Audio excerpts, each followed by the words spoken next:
Merhabalar, Nefis Tarifler kanalıma, mutfağıma hoş geldiniz arkadaşlar. Bugün sizlere harika bir açma tarifi vermek istiyorum. Aşırı pratik bir yöntemle yaptım. Böyle tek tek uğraştırmayan mükemmel bir tarif. Yumuşaklığını sizlere anlatamam. Size videonun başında kıvamını, dokusunu göstermek istedim.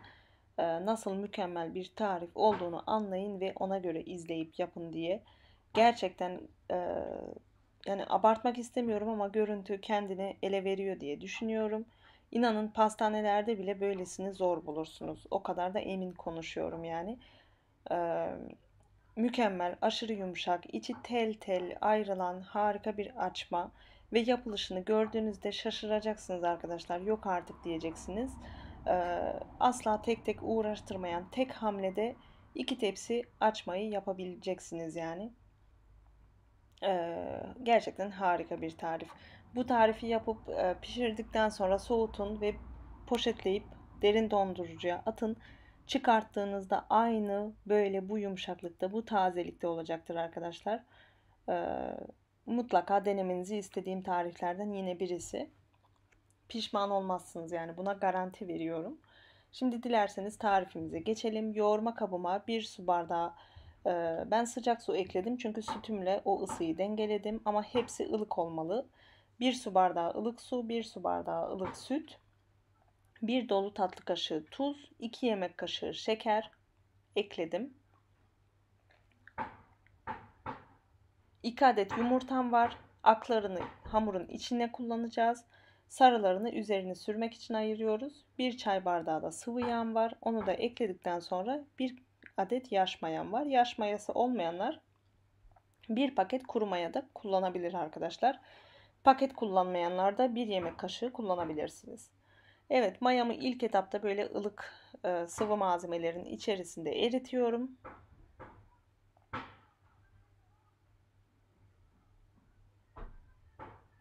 Daha sonra yavaş yavaş unumu ilave ediyorum. Sizlere her zaman söylediğim gibi unu kesinlikle birden çok dökmeyin arkadaşlar. Yoksa hamuru toparlamakta zorlanırsınız. Hele ki böyle poğaça açma tariflerinde oldukça yumuşak bir sonuç istediğimiz için en başta hamurumuzu güzel yapmamız gerekiyor. Yani hamuru güzel yapmazsanız pişirirken asla toparlayamazsınız. Yani geri tekrar yumuşak hale getiremezsiniz o yaptığınız hamur işini. Yani en asıl işi hamurunda yoğurma aşamasında yani. Oldukça böyle yumuşak, hafif ele yapışması gerekli. Daha net söyleyeyim sizlere.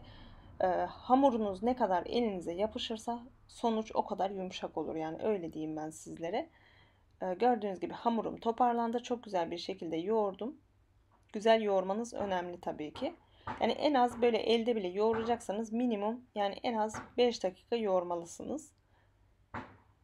Şimdi kıvamını yakından göstermek istiyorum sizlere. Çok yumuşak bir hamur.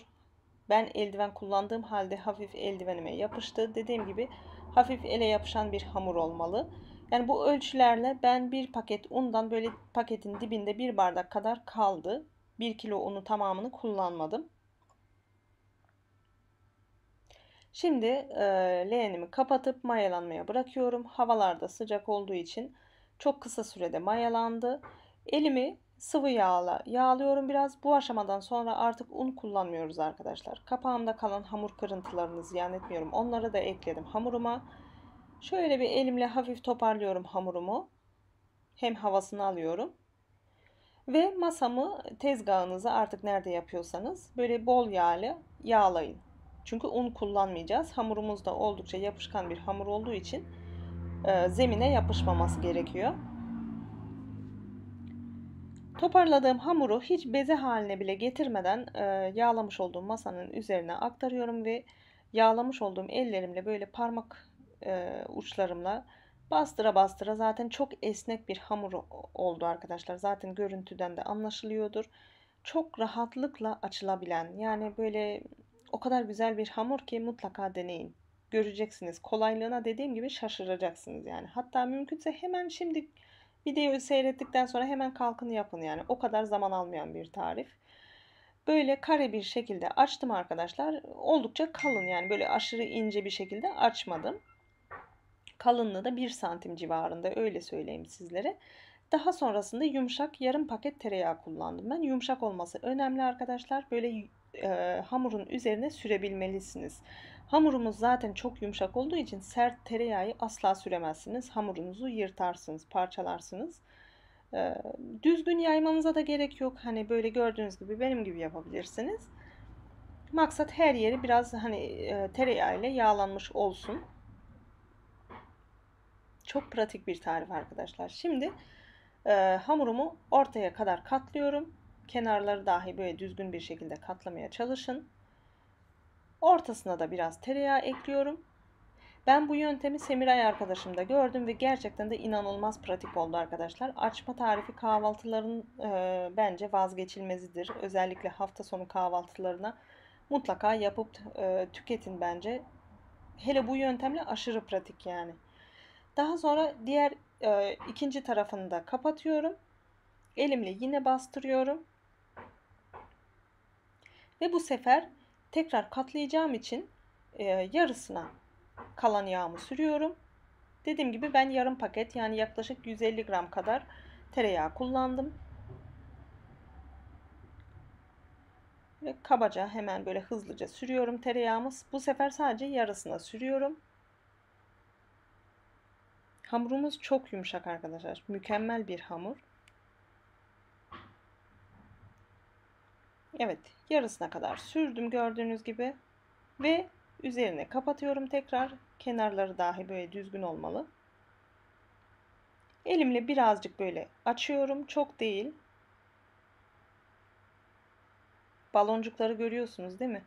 O aslında hamurunuzun ne kadar güzel olduğunu işaret eder arkadaşlar. Şimdi bir pizza ruletiyle veya bir bıçakla olabilir. Hamurumuz çok yumuşak olduğu için kesmekte bile zorlandım ama gerçekten çok istiyorum. Deneyin ya. Gerçekten. Böyle 2 santim kalınlığında hamurumu kesiyorum.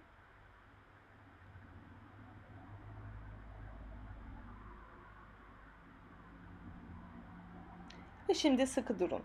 Açmalarımızı tek hamlede yapacağız arkadaşlar. Böyle tek tek uğraşmaya hiç gerek yok. Aç, tereyağı sür vesaire, beze yap. Hiç öyle şeylerle uğraşmaya gerek yok. İki ucu birleştirip çok esnetmeden böyle çeviriyoruz ve kapatıyoruz. O aralarındaki katları görebiliyorsunuz umarım. Şimdi göstereceğim yakın çekimle de sizlere. Evet, birinci açmam hazır. Şöyle hafif gerdirin, kalınsa biraz bastırın. Daha sonra bu şekilde zaten elinize alır almaz esneyen bir hamur arkadaşlar. Uç kısımlarını da birleştirin. Yağlı kağıt serdiğiniz tepsiye aktarın. Yapımı bu kadar basit arkadaşlar ve sonucu mükemmel.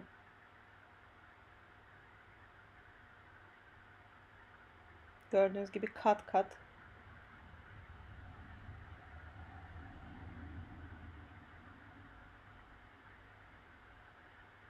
Katları çok belirgin daha pişmeden.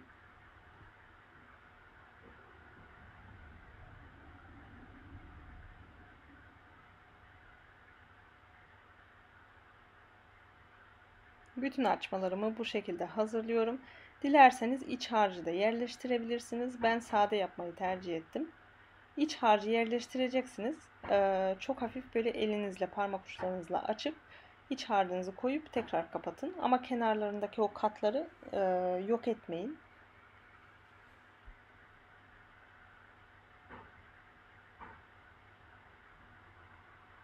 Katları gördüğünüz gibi çok güzel.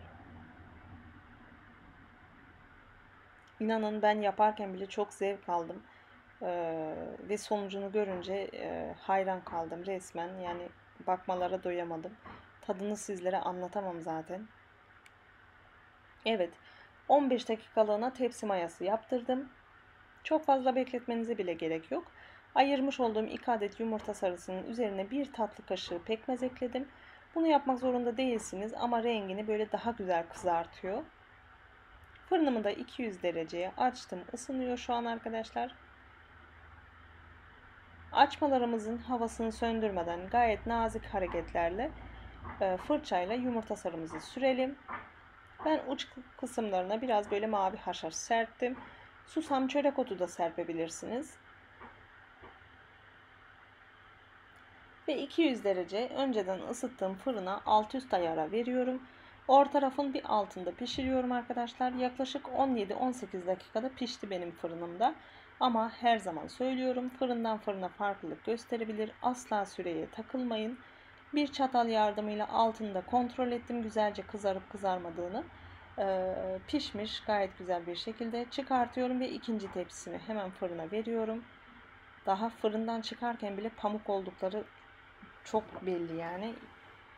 Evet, ikinci tepsimi de sürdüm fırına. Şimdi fırından çıkınca hemen sıcağıyla üzerine tereyağı sürüyorum. Bu da ekstra bir lezzet katacak ve üzerlerinin böyle parlak parlak olmasını sağlayacak. Aslında pastanelerde de o yöntem yapılıyor arkadaşlar.